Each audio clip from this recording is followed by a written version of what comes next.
안녕하십니까. 이번 시간에는 우리가 도서관에 대해서 살펴보도록 하겠습니다. 이 도서관 부분은 시험 부분에 그렇게 자주 출제되는 유형은 아닙니다. 그래서 가끔씩 한번 출제되니까 기본적인 우리가 여러분들은 학교 공부하실 때 도서관에 많이 가보셨죠? 그러면 열람실이라든지 이런 서구 위주로 해서 우리가 정확한 기준 정도만 설정해주고 가주시면 되겠습니다. 자, 그래서 우리가 일반 계획 쪽에서 우리가 살펴보도록 하시면 되겠습니다. 그래서 일반 계획 중에 일반 계획 중에서 열람실에 대해서 우리가 살펴보도록 해주시면, 공부 학습을 해두도록 해두시면 되겠습니다. 열람실. 열람실은 기본적으로 여러 가지로 나누어지는데, 일단, 열람실의, 보통 위치적인 측면을 먼저 살펴보도록 하겠습니다. 열람실의 위치는, 기본적으로, 채광이 양호한 형태가 좋겠죠? 열람실의 위치는, 채광이 양호한 형태가 좋겠고요. 그리고 두 번째적인 측면으로 우리가 살펴줄 때 일단은 조용해야 되겠죠? 조용해야 됩니다. 그래서 여러분들도 누구 옆에서 시끄러우면 짜증내죠, 공부할 때. 그래서 그 탓으로 다 돌리지 않습니까? 그래서 조용해야 되고, 그다음에 위치적인 측면으로 봤을 때 가능한 서구에 가깝게 보통 배치를 합니다. 가능한 이 서구에 가깝게 우리가 배치하는 것이 기본입니다. 가깝게. 그래서 위치적인 측면에 대해서 간략히 볼까요? 봤습니다. 그리고 거기에서 첫 번째 열람실의 설계 부분이 나오고 있습니다. 열람실의 설계에는 기준적으로 봐두시고, 일단 소음으로부터는 격리시켜 주시고요. 그다음에 직사광선이 실내에 직접적으로 들어오는 것은 조금 안 좋죠. 그래서 채광 어느 정도 되지만 직접 들어온 것을 막아주는 것이 좋고, 그 다음에 색채하고 조도 분포에 유의해 주시고, 보통 조도 분포가 균일한 것이 좋겠죠. 그리고 일반적으로 자연 통풍을 기본으로 하되, 자연 통풍이 안 됐을 때는 공조 설비를 갖춰서 우리가 환기를 해주는 방향으로 해주시면 되겠습니다. 그리고 1인당 소요 면적은 성인하고 아동의 경우 두 가지 정리를 해두시면 됩니다. 성인의 기준은 1인당 보통 1.5에서 2제곱미터 정도를 우리가 열람실을 설계를 해주시면 되겠습니다.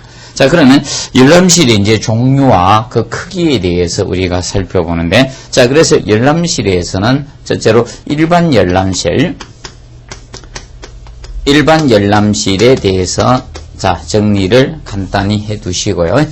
일반 열람실은 크기는 열람자 수에 따라서 규모가 결정될 수밖에 없을 겁니다. 그래서 일반적으로 1인당 기준 잡았을 때 일반 열람실의 크기는 1인당 보통 요 범위로 설정하고 있죠. 대략 1.8에서 3.3제곱미터 정도 기준으로 설계를 하고 있습니다.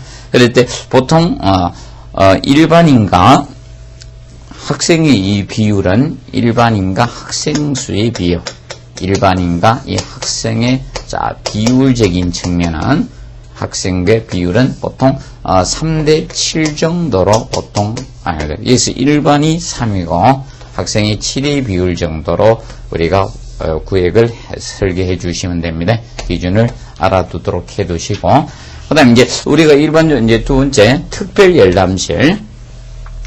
이 특별 열람실에 대해서는,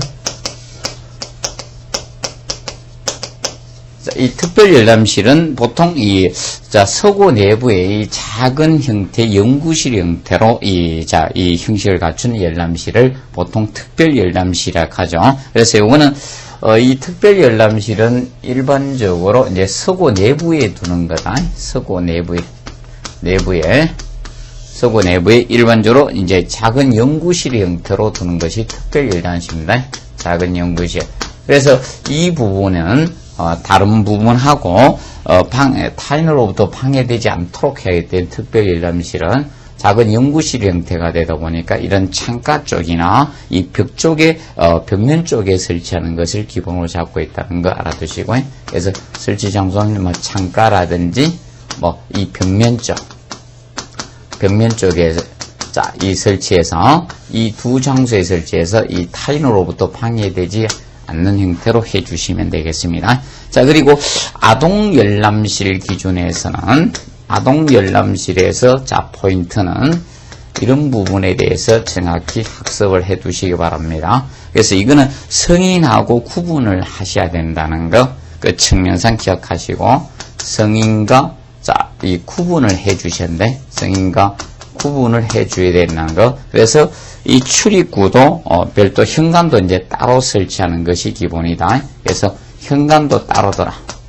현관도 이 따로 이제 설치하는 것을 기본으로 잡고 있다는 점 주의해서 접근해 주시면 되겠습니다. 그리고 열람은 보통 애들은 자유개가식 형태가 좋습니다.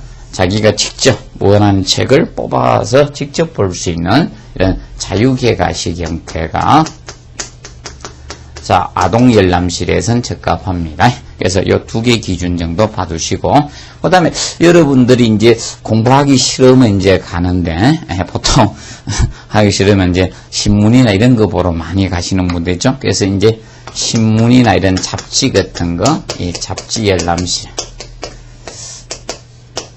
저는 여기에만 자주 갔던 것 같은데, 신문 잡지 열람실. 그래서 이 신문 잡지에서는 보통, 여러분이 바로 이제 들어갔을 때 현관이나 로비 쪽에 많이 있었죠. 현관이나 이 로비 부분에 바로 이 신문 잡지실이 많이 있었을 겁니다. 그래서 그리고 이거는 일반적인 개방식 형태로 가주죠. 개방식 형태. 이거는 이제 일반 아동 열람실은 뭐 자유개가식 형태로 많이 가고 있습니다. 그리고 이제 창고실에 대해서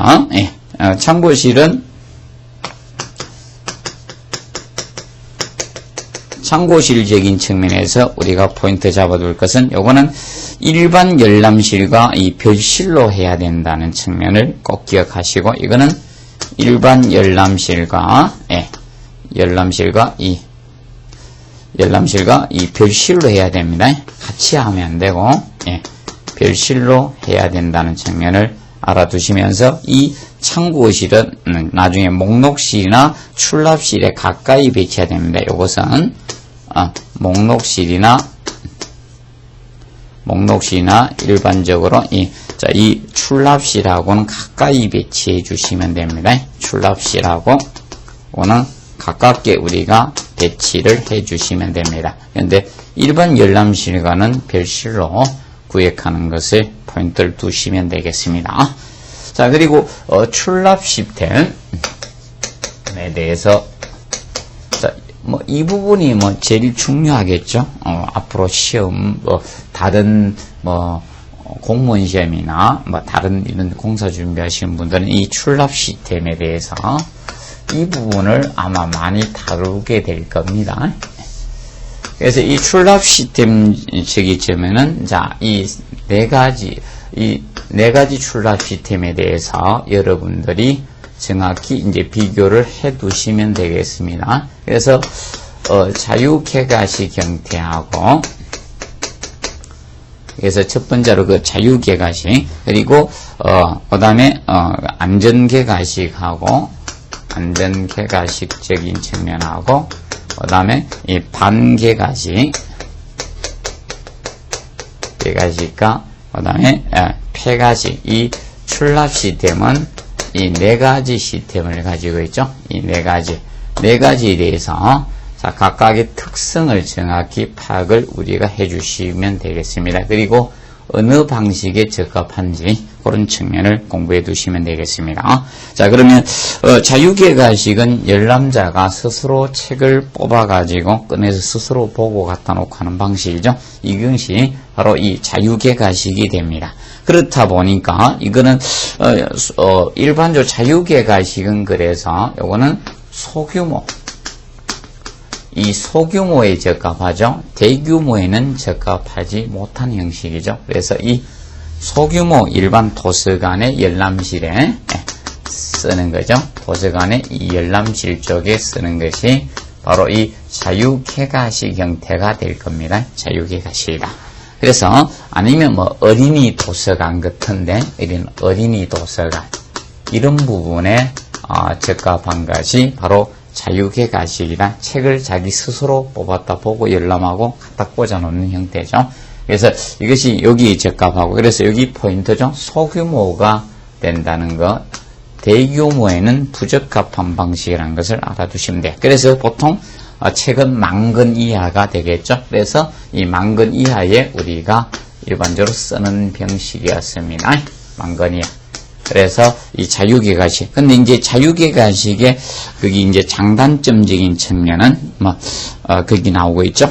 그래서 자기가 이제 책을 갖다가 이제 직접 꺼내 보니까 내용을 잘 파악할 수 있겠죠. 선택할 수 있는. 자기가 보통 이렇게 신청해서 하면 내용이 이제 다를 경우는 또 재신청을 해야 되는데 이거는 자기가 직접 눈으로 보고 자 뽑으니까 그런 내용 파악을 확실하게 그 선택을 자유롭게 할 수 있을 겁니다. 그리고 책 목록 없이도 자기가 직접 뽑으니까 간편하고요. 그다음에 대출 저런 책 선택 대출 기록에 제출이 없기 때문에 우리가 자유로운 분위기가 좋겠죠. 제출이 없어서. 그리고 이제 단점으로선 자기가 이제 꽂아 놓는데 정확히 꽂아 놓으면 되고 이렇게 되는데 그 정리 같은 게 잘 안 될 겁니다. 그래서 안 돼요. 이 혼돈이 심하다는 점. 그리고 내 것이 아니니까 검열을 안 하니까 내가 누가 봤는지 모르니까 이 마모 이런 망실이 좀 많다는 이런 단점을 가집니다. 그리고 어떤 분들은 또 몰래 자기가 좀 기록해가 가야 되는데 아니면 몰래 살짝 째신 분도 혹시 있으죠. 그래서 이런 마모나 이런 망실의 염려가 높은 것이 바로 이 자유개가식의 특징이죠. 그래서 장단점 정리를 하시고 그리고 특히 포인트는 요거라는 거 자 정리를 해 두시면 되겠습니다. 자 그리고 안전개가식은 보통 요거죠. 안전개가식 형태는 요 자유개가식과 반개가식 요 두 개의 중복된 형태 장점을 채택한 형식이 안전개가식이라고 보시면 되겠습니다. 그래서 이 안전개가식은 보통 열람자가 책을 직접 서가에서 뽑는 거는 요 자유개가식의 형태를 채택했고요. 그런데 간언의 검열을 받는 것은 반개가식의 특징이죠. 그래서 요거는 안전개가식의 경우는 책은 자기가 직접 뽑습니다. 그런데 간언의 검열을 받고 우리가 열람하는 방식이 바로 이 안전개가식 형태가 됩니다. 그렇다 보니까 이거는 일반적으로 그래서 요거보다는 약간 책이 조금 많아도 되죠. 이 15,000권 정도까지 보통 안전개가식 형태를 우리가 쓰고 있습니다. 그리고 요거의 특징은 일반적으로 통로폭이 이제 폐가식보다는 좀 커지고요. 그 다음에 도서 열람의 체크 시설이 우리가 필요하다는 거죠. 그래서 이 체크 시설이 필요하다는 거. 체크 시설이 필요를 하게 되는 것이 바로 안전개가식의 특징이죠. 보시면 되고 보통 감시는 이제 불필요하게 됩니다. 그래서 근데 이제 반개가식 형태가 그래서 열람자가 직접 서가해서 반개가식은 열람자가 직접 서고해서 직접 우리가 책 목록이나 표지를 보는 형식이 이 반개가식 형태가 되죠. 그래서 이 반개가식은 보통 이런 신간 서적 부분에 이 반개가식 형태를 말이죠. 신간 서적 부분에 반개가식 형태를 많이 쓰고 있습니다. 그래서 그다음에 이제 출납시설이 필요할 수밖에 없죠. 이거는 출납시설이 필요하고 시설이 필요하게 됩니다. 반개가식 형태는. 그리고 그 측면을 한번 봐두시고 그다음에 이제 폐가식, 이 폐가식에 대해서 하고 그래서 우리가 이제 포인트를 줘야 되는 것이 특히 자유개가식이나 이런 폐가식 두 가지에 중점 두어서 공부 학습을 조금 많이 해 두시기 바랍니다. 그래서 요거는 책의 여름에 열람자들 이제 책의 목록을 우리가 이제 선택을 하면 간언에게 이제 대출 기록을 제출해서 이렇게 간언이 직접 책을 뽑아다 주는 형식이죠. 그래서 이거는 그래서 이 서고하고 서구하고 우리가 일반적 열람실이 분리되어 있는 거죠. 열람실이 분리된 형태입니다.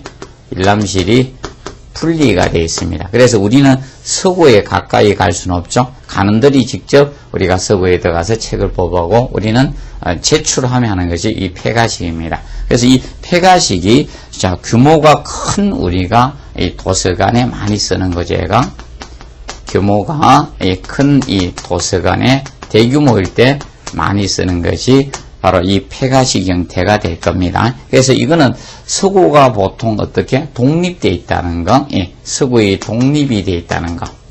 서구가 이제 이 독립된 형태란 거죠.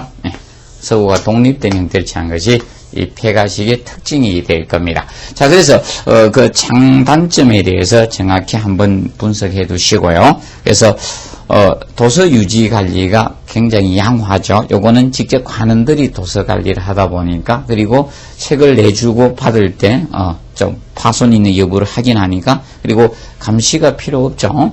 책을 반납을 해야 되니까. 그리고 통로폭은 작아도 됩니다. 왜냐하면 서구에 통로폭이 필요 없죠. 그래서 일반적으로 관원들만 들어가면 되니까.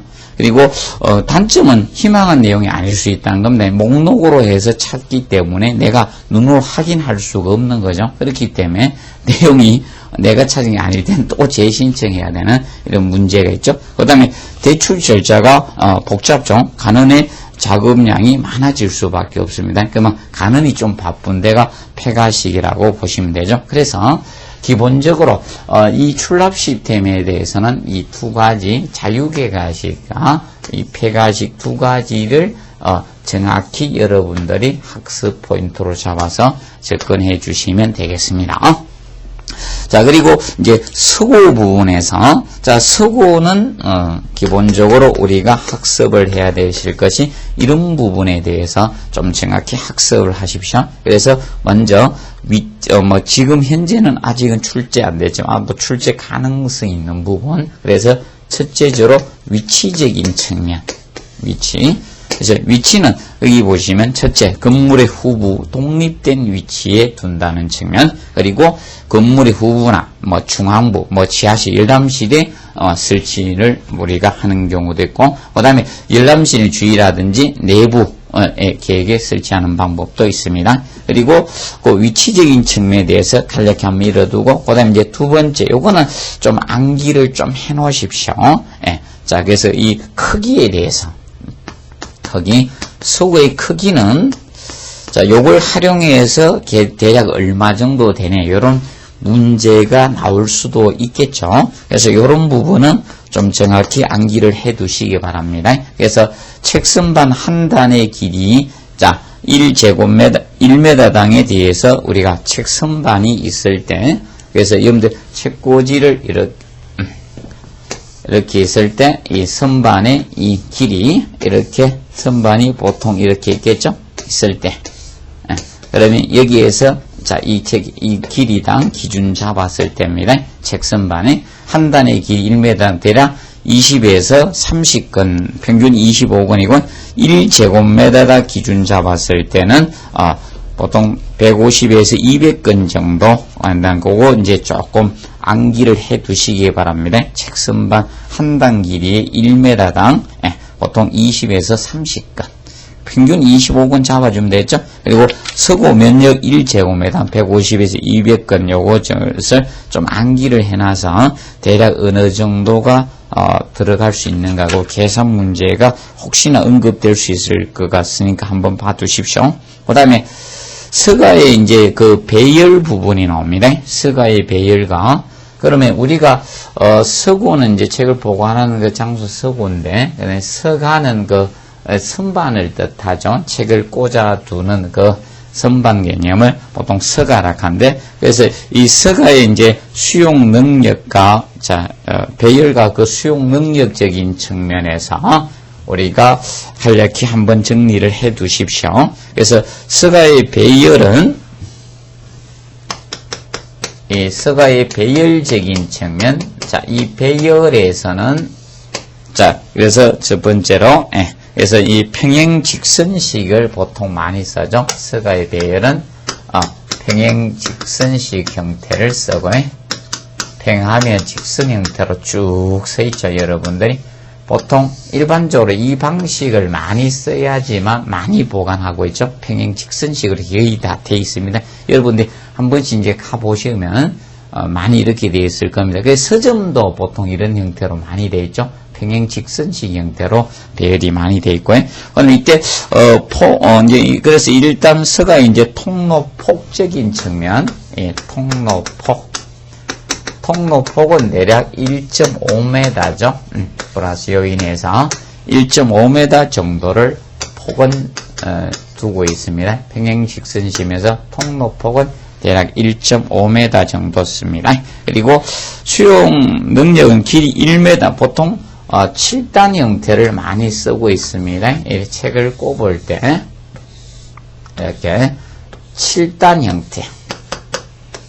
그래서 이 7단 형태를 쓰고 있고요. 단은 7단 형태를 쓰고 있고요. 그 다음에 이때 한 단에 약 30건 넣으니까 양단이니까, 그러면 앞쪽도 있고 뒤쪽 양면이니까 양단 개념이니까 양단으로 우리가 하고 있으니까, 그러면 이 기준으로 잡아서 이쪽에도 놓고 반대편에도 넣기 때문에 양단 잡아서 대략 420건 정도 나오죠. 여기 한 30건 꽂는다고 봤을 때 한 단에, 그러면 37, 21, 210건에다가 반대편에 210건에게 대략 420건 정도의 하나를 꽂을 수가 있죠. 수용 능력이 대략 책의 두께에 따라 약간 차이는 있지만 보통 기본 잡아서 420건 정도 된다는 겁니다. 보시고, 그 다음에 서가의 간격을 1.5m로 하면요, 바닥 높이 1제곱미터 280건 수용 가능하고요. 보통은 2.1m 전후로 보기 때문에 보통 하나를 보통 한 30cm 정도로 봐주고 있기 때문에, 그래서 이 서가의 높이는 대략 2.1m 전후로 우리가 하고 있습니다.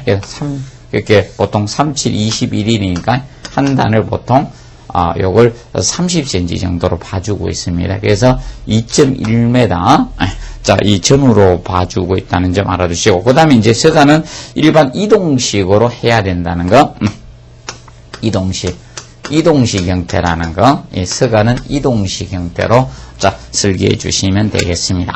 그리고 보통 이 이제 천정 높이는, 그러면 이 서가보다는 높아야 되겠죠?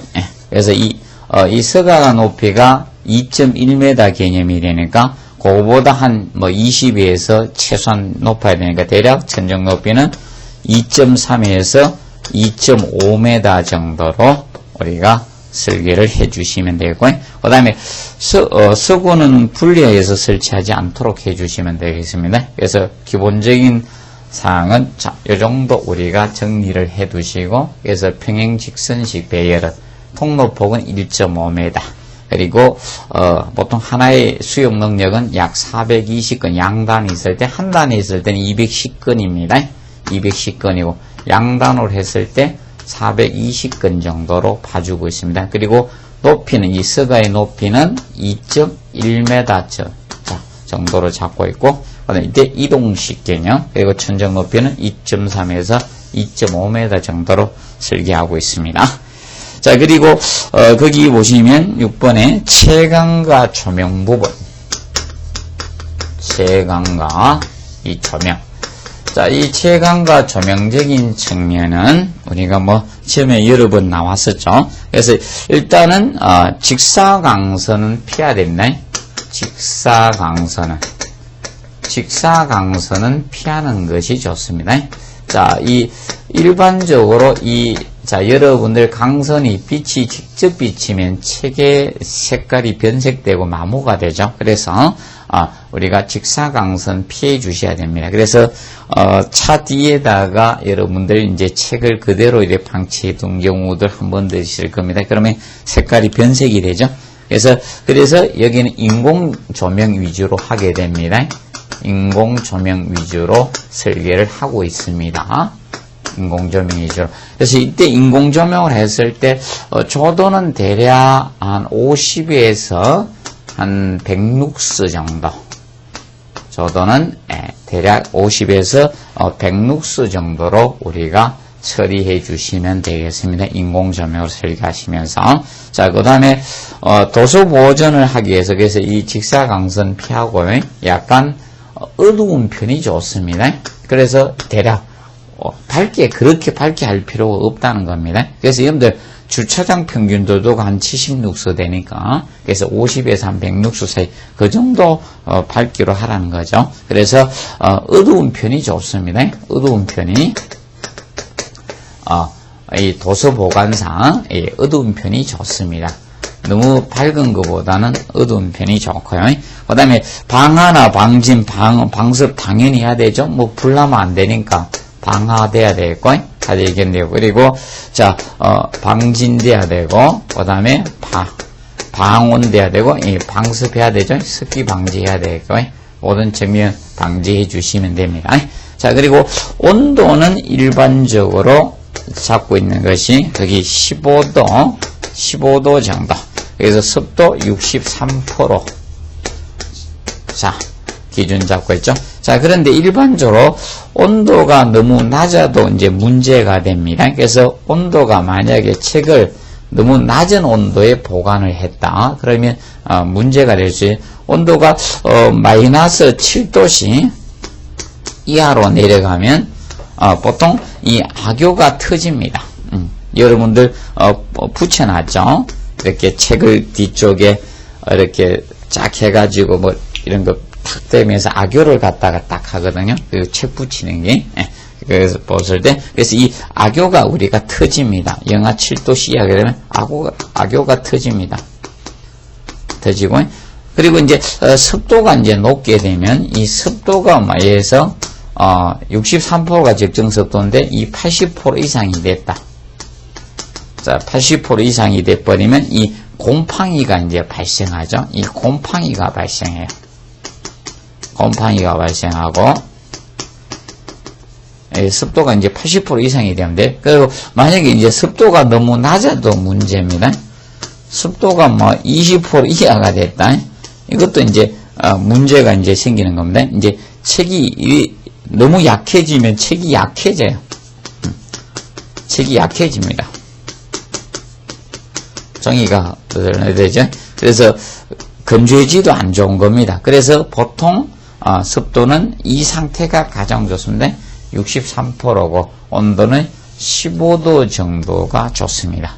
그래서 저기 그건 약간 다르지만 우리가 저 합천 해인사에 8만 대장경도 이 습도 조절이 참 잘 된 거죠. 그래서 창호 개구부하고 뭐 저런 걸 이용해 가서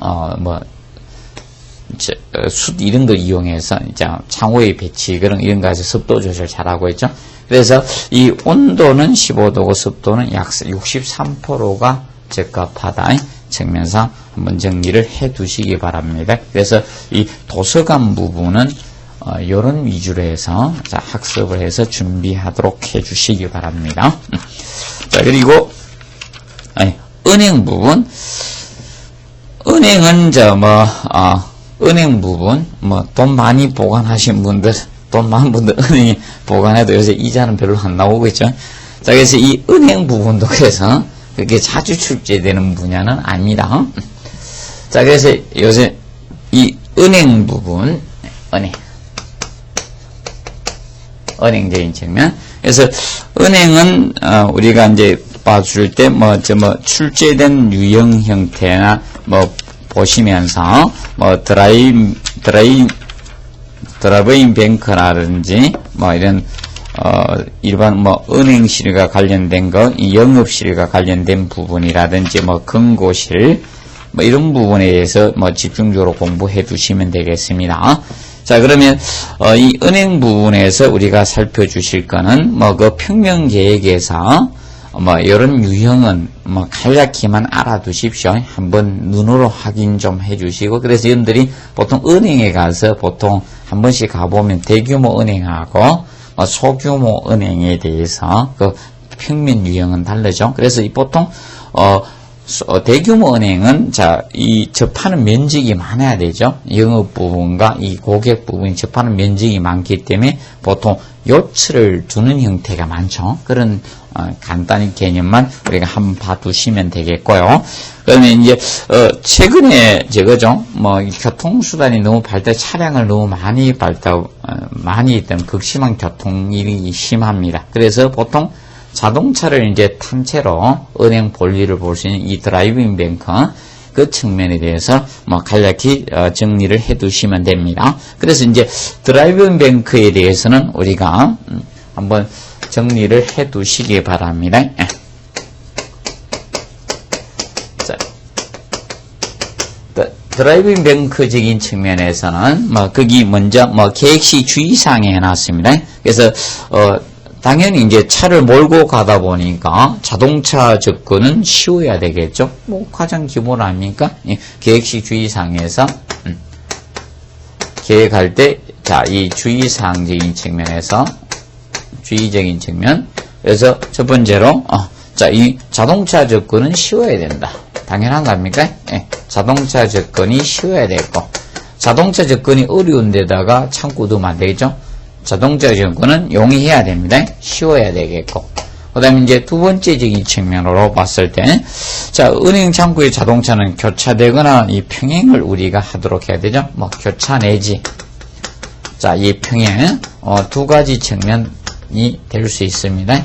평행이나 교차. 두 가지 측면 다 될 수 있고, 그 다음에, 은행 입구에는, 차단물이 설치되지 않아야 되겠죠. 입구에는. 차단물 설치는 안 되고요. 차단물 설치해서는 안 됩니다. 개인 측면. 그리고 창구는 운전석 쪽에 되지. 잘못 또 가지고 반대쪽으로 이거 안전벨트 풀고 또 이렇게 가지고 낼 수는 없지 않습니까? 그래서 이 창구는 운전석 쪽에 두는 것이 기본이고 운전석 쪽에 기본적으로 되죠. 운전석 쪽에 이제 두는 것이고. 그리고 외부 면허금은 비바람을 막기 위해 이제 차양시설, 차양시설이 필요한 경우 있다. 비바람을 막기 위해서 차양시설 설치하는 것은 기본 상식으로 알아두시면 되겠고요. 그래서 이런 부분은 자주 접근하지는 않을 겁니다. 난이도 좀 쉽게 나올 때만 간혹가다 한번 나올 수 있겠죠. 그리고 이제 창구의 상세 정도는 한번 요 부분은 시험에 언급될 가능성이 있으니까 창구의 이 상세에 대해서는 조금 정확한 학습을 좀 하시기 바랍니다. 그래서 대략 한 대당 소요 시간은 대략 1분 정도로 잡고 있죠. 1분 정도 정도로 이제 설계를 해주고 있습니다. 그리고 1인당 취급량은 창구 보통 개원 1인당 이 취급량은 대략 그래서 보통 150건에서 한 200건 정도로 우리가 잡아주고 있습니다. 150건에서 200건 정리해 두시고, 그 다음에, 특히 이제 3번이 이제 포인트가 되겠죠. 3번. 그래서 이 드라이빙 뱅크 이 창구에서만, 여기에서만 한다 하면 안 되죠. 이 창구에서. 드라이빙 창구에서만 한다 하면 OX, X입니다. 그래서 이 자체에서만 되는 게 아니라, 이제 별도의 이제 영업장에서 우리가 처리할 수도 있대. 이 창구에서만 하는 것이 아니라, 다른 거하고, 영업장에서도 처리할 수 있도록 우리가 상호 연관을 합니다. 그래서 창구에서만 처리하도록 모든 업무를 처리하도록 한다 하면 그 문장은 틀립니다. 그래서 3번을 좀 정확히 우리가 알아두시면 되겠습니다. 그리고 이제 이 방법은 나오지 않았지만 이제 이 창구 이제 배치 방법, 그래서 이 배치 방법에 우리가 대해서 정확히 알아두시기 바랍니다. 그래서 이제 도로 접근했을 때 1차로 있을 때 1차로의 접근식일 때는 이 도로폭은 3.5m가 기본으로 잡죠. 했을 때 이 창구 간격, 이 창구를 여기에 설치를 했을 거 아닙니까? 창구 설치했을 때. 그러면 차가 와서 여기서 작업을 하겠죠. 이렇게 자, 업무를 볼 때 이 차간의 거리 간격, 그래서 이 창구와 창구의 이 중심 간격은 대략 6m에서 7m로 자 설계를 해줍니다. 6에서 7m. 근데 이게 차로가 2차로가 됐을 때는 차이가 있죠. 그래서 이 부분은 여러분들이 좀 정확히 공부 학습을 해 두시기 바랍니다. 그래서 차로가 2차로일 때 폭은 7m로 잡고 있고, 이때 창구하고 창구의 거리 간격이 일정 간격을 유지해 줘야 됩니다. 그래서 일반적으로 요거하고 요 창구 중심하고 요거 간격은 12m로 잡고 있습니다.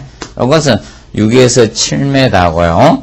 2차로일 때는 12m 개념이 됩니다. 그러면 이 차가 와서 볼일을 보고 서로 만약에 여기 차는 이렇게 앞차가 기다리고 있으면 이렇게 나가야 되고, 그 다음에 여기 업무가 끝나면 이쪽에서 이렇게 들어와야 되죠. 그래서 원활하게 해서, 폭은 7m로 하면서 앞뒤 창구 간격은 12m 간격이 됩니다. 그래서 이 부분은 언급이 없었습니다. 그래서 이 부분은 공부를 좀 해 두시기 바랍니다. 앞으로 시험은 출제될 가능성이 있기 때문에, 그래서 1차로 하는 경우하고 2차로 하는 경우가, 이 간격, 드라이브는 창구의 간격이 12m고요. 요거는 6에서 7m. 그래서 여기 한 더블 가까이 되죠.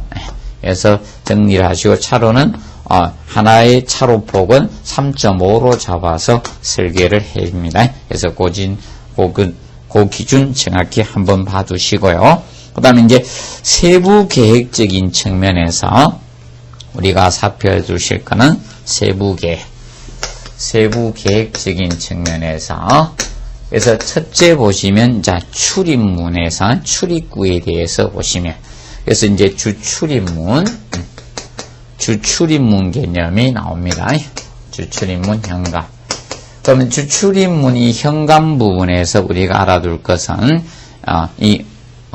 은행실과 관련돼서 은행에 이제 왔을 때 이제 주출입문.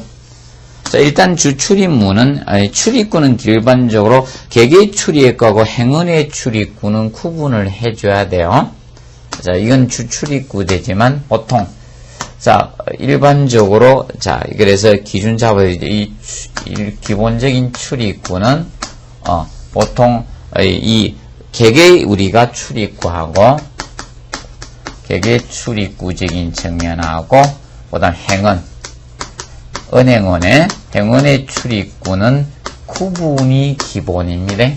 구분을 하는데, 여기에서 이제 주출입문은 일반 개개 출입구적인 측면을 뜻하죠. 개개 출입구. 그래서 여러분들이 들어가는 그 주출입구, 은행에 들어갔을 때 그거는 이거 개개 출입구를 의미하죠. 행은들은 보통 뒤쪽으로 들어가죠. 그래서 행은의 출입구하고 요거는 구분이 기본이면서 주출입문에 대해서 보도록 하겠습니다. 그래서 주출입문은 거기 1번에 전시를 두거나 이런 공간을 따로 두란 거죠. 전시를 두거나 또는 방풍을 위한 칸막이 설치해주고 아니면 해전문 설치해주는, 그러니까 세 가지 중에 하나란 거죠. 전시를 두도 되고, 그 다음에 방풍 칸막이 설치, 그리고 이 해전문 설치 고려한다. 이 세 가지 중에 하나 정도 해주시면 됩니다. 그럼 1번은 그 기준은 저겁니다. 겨울철에 우리가 열보호를 위해서 열보호적인 측면에서 우리가 이 세 가지 중 하나로 해주란 겁니다. 그래서 전실을 두는 형태도 되고, 전실. 전실은 어떤 실이 들어가기 전에 중간에 두는 실을 전실이라고 하죠. 계단도 우리가 특별 피난 계단은 계단에 전실을 두잖아요. 그래서 이런 전실적인 측면이나 아니면 방풍 칸막이를 해도 되고, 방풍 칸막이, 그리고 해전문이 여기 해당되죠.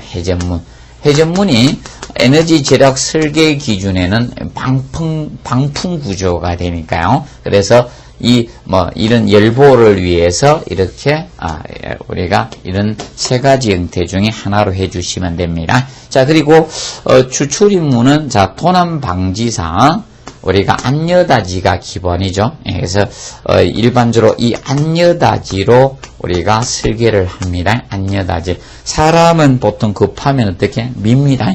밀기 때문에, 자, 이 은행에 가서, 자, 강도들이 딱 해서 들고 밖으로 쉽게 빠져나가면 안 되죠. 그래서 안여다지를 우리가 설계를 합니다. 이거는 도난 방지를 위해서 안여다지 설계가 기본입니다. 그런데 여러분들이 이제 설계할 때 이겁니다. 이게 1층에 있느냐, 2층에 있느냐, 3층에 있느냐 틀립니다. 그래서 기본적으로 1층에 있을 때는 우리가 안여다지 개념으로 설계하고요.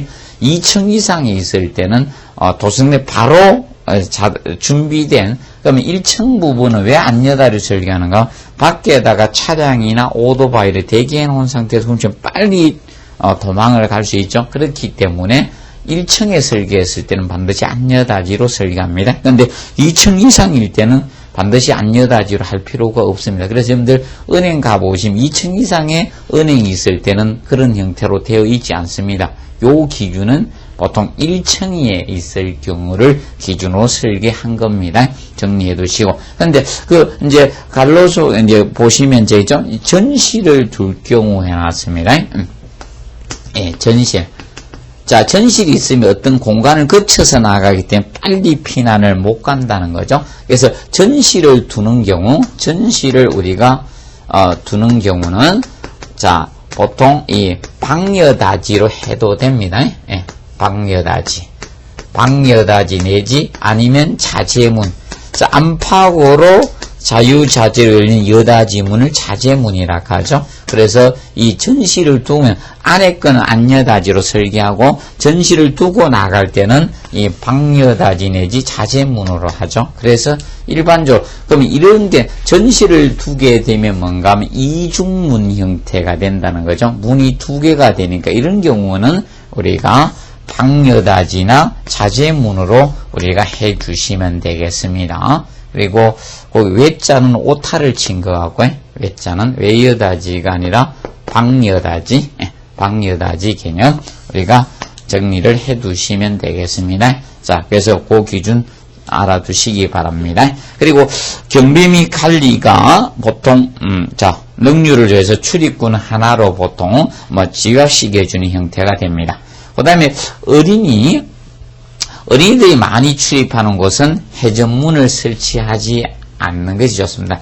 어린애들은 또 재미난다고 또 거기서 뺑뺑 계속 돌다가 또 찡기가 다치고 이런 문제가 생길 수가 있습니다. 그래서 어린이의 경우는 어린이가 보통 많은 데는요, 많이 출입하는 곳은 일반적으로, 이 회전문보다는 이 여다지문이 안전해요. 어린이가 하는 것은 여다지문이 안전합니다. 어린이들은 여기 더 안전합니다. 그래서 여다지 형태로 우리가 설계해 주는 게 좋습니다. 그리고 그 방풍실 역할 해놨네요. 방풍실. 그래서 방풍실은 이 방풍구조, 전실 형태를 둔다든지 아니면 이중문이죠. 전실 형태나 아니면 저런 형태가 됩니다. 우리가 회전문을 밖에 세고 안에 중간 전실 형태는 방풍실. 그래서 이 방풍실은 실내 온도 조절이나 도난 방지 기능도 하고 중간에 거쳐가야 되기 때문에, 그리고 바람이 이제 차단이 이제 방풍 개념이겠죠. 그리고 CD기를 여기다가 설치하는 경우이죠. 그래서 은행에 가보시면 중간에 어떤 실에다 CD기를 설치해 놓고 그 다음에 영업장이죠. 그래서 보통 시간이 되면 마감 시간이 끝났다 그러면 거기 은행 내부에는 샷터를 내고 방화샷터가 딱 내려오고 우리가 CD기 쪽에서만 업무를 볼 수 있죠. 거기 보통 방풍실 역할을 하는 부분이라고 보시면 되겠습니다. 그 다음에 이제 고객 대기실, 보통 객장의 개념은 그 두 가지를 좀 정리해 놓으시면 돼요. 객장의 최소폭 개념을 우리가 알아두시고요. 그래서 객장의 최소폭은 3.2m입니다. 아무리 적어도 폭은 3.2m는 되어줘야 된다는 겁니다. 그리고 분위기는 좋게 해야 되죠.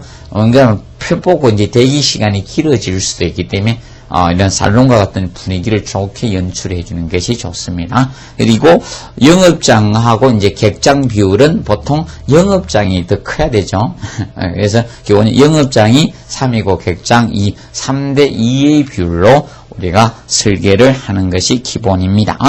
그리고 이제 우리가 그 카운터는 일반적으로 손님 대기실 객장에서 볼 때 높이하고 그다음에 영업실에서 볼 때 높이가 차등이 있습니다. 그래서 객장에서는 쉽게 이게 낮으면 누구나 쉽게 이렇게 올라갈 수가 있죠. 넘어갈 수 있기 때문에 객장에서 좀 높게 설계를 하고 영업실에서는 조금 낮게 설계가 되어 있습니다. 그래서 영업실 바닥을 조금 높여놨다는 거라고 보시면 되죠. 객정 바닥보다 약간 높게 설계되어 있다 이렇게 보시면 됩니다. 그래서 손님 대기실 바로 고객 대기실 쪽에서 손님 대기실 쪽에서 얘랑 100에서 110cm 정도 높이가 되고 구분을 정확히 해 놓으십시오. 그 다음에 영업실 쪽에서는 한 보통 20cm 낮습니다. 20cm 정도 차이가 있다. 그러면 고객실 바닥하고 영업실 바닥에 차이가 있다는 겁니다. 그래가지고 영업 카운터의 높이가 차이가 있다는 것은 바닥 차이를 두고 있다는 겁니다. 고객 대기실이 20cm 낮다는 거야. 영업실 바닥이 20cm 정도 높게 됩니다. 그래서 하나만 정확히 알아두시면 됩니다. 그래서 20cm 정도 차이를 두고 있다. 그 측면 기억하시면 됩니다. 그래서 고객 대기에서 100에서 110을 정리하시든 영업실에서 80에서 90을 정리하시든 하나를 정리해서 우리가 암기를 해두도록 해두시기 바랍니다. 그리고 대략 폭은 뭐 한 60에서 75cm 정도로 설계를 해주시면 되겠고요. 그 다음에 이제 영업실적인 측면에서 우리가 알아두실 거 영업실. 이 영업실에서는 우리가 포인트는 이런 부분을 포인트로 잡아두시면 되겠습니다. 그래서 보통 은행의 건축 규모를 결정하는 넓이는 바로 이 영업실입니다. 영업실의 넓이가 은행 규모의 결정을 거의 다 합니다. 그래서 왠가하면 보통 영업실이 3대 2라겠죠. 객장의 비율이. 그래서 그것이 커지면 객장도 커질 수밖에 없는 겁니다. 그래서 이 영업실의 규모가 보통 은행 건축 규모를 결정하는 기본적인 요소가 되겠고, 보통 영업실은 은행 1인당 대략 4에서 6제곱, 대략 5제곱미터 전후를 기준해서 설계를 하고 있습니다. 자, 그리고 고객 동선은 최대한 짧게 우리가 처리해 주셔야 됩니다. 고객 동선 짧게 하고, 그다음 고객 공간과 영업 공간은 원칙적으로 구분이 없어야 되는 것이 원칙이다. 그래서 이 3번에 대해서는 정확히 학습을 해 놓으십시오. 3번. 그래서 고객과 업무 공간 사이는 원칙적으로 구분이 없어야 된다. 그래서 명시히 말이죠. 고객 공간하고 그래서 이 업무 공간 사이에는 업무 공간 사이 원래는 여기에는 구분이 없는 것이 구분이 없어야 됩니다. 구분이 없어야 됩니다. 자, 요 측면을 꼭 기억을 해 두시고요. 그다음에 이제 조도는 보통 영업실 책상의 조도는 300에서 400 룩스로 하고요. 조도는 좀 밝게 처리합니다. 300에서 400 룩스로 우리가 설계를 해주시면 되겠고, 300에서 400 룩스로 설계합니다. 그리고 천장 높이는 대략 3에서 3.5 정도 하고, 그 다음에 5번, 적을 정리해 두시고, 6번째. 자, 그래서 이 업무 내용의 흐름을 고객이 알면 안 되죠. 고객이 여러분들 영업실 뛰는 분들의 업무 내용을 실제로 다 알고 이러면 안 됩니다. 그래서 알기 어렵게 우리가 해주시면 되겠습니다. 자, 그리고 금고실에 대해서 우리가 정리를 하도록 해주시죠. 금고실. 자, 이 금고실적인 측면에서 우리가 알아둘 거는, 금고의 종류가 많이 나오는데, 보호금고하고 대여금고는 개념 정도를 한번 정립해 두시고, 제가 생각하기는 이 야간금고를 부분이 접근 안 하겠나 싶습니다. 야간 근고. 일반, 다른 이런 기사 시험에는 보호 근거나 이런, 대여 근거 이런 것을 출제하지만, 우리 공무원이나 이런 시험에는 이 야간 근거적인 측면을 접근하지 않겠나 이렇게 봅니다. 예. 그래서 이 야간 근거는, 보통, 어디에 많이 두는가 하면 가능한 위치는, 보통 이 주출입구. 보통 주출입구가 사람이 많이 드나드는 부분에 많이 설치하죠. 그래서 주출입구 이 근처에 우리가 위치 보통 합니다. 야간 근거의 위치적인 측면은 가능한 주출입구 근처에 위치를 하는 것이 기본으로 잡고 있습니다. 그리고 여기 보시면 그래서 이제 일반적으로 여러분들이 제가죠 폐점한 뒤 휴일이나 이런 데도 사실상 무엇입니까? 돈이 필요한 경우가 있죠. 그래서 사람은 어느 때 돈이 필요할 줄 모르죠. 그래서 거기 야간 근거는 이 주출입구 근처에다가 보통 설치하고 있습니다. 그리고 그래서 이 조명 설비는 이게 포함해서 이 밝은 곳 어두운 취침하면 누가 옆에서 따라온지도 모르고 그래서 밝은 장소에 해주시고 그리고 뒷골목도 사람 접근이 적은 곳은 피해야 됩니다. 사람이 잘 없으면 어떻게 됩니까? 도선생들이 활기를 치죠. 그리고 유리 붙은 부스를 설치해 주시고 사람이 많이 다니는 도로에 면하게 이 야간 근거를 설치합니다. 그래서 야간 근거는 한적한 곳은 설치해서는 안 됩니다. 그리고 이번에 금고실 배치 고려사항에서 나옵니다. 그래서 도난 방지상 안전한 위치에 설치해 주라.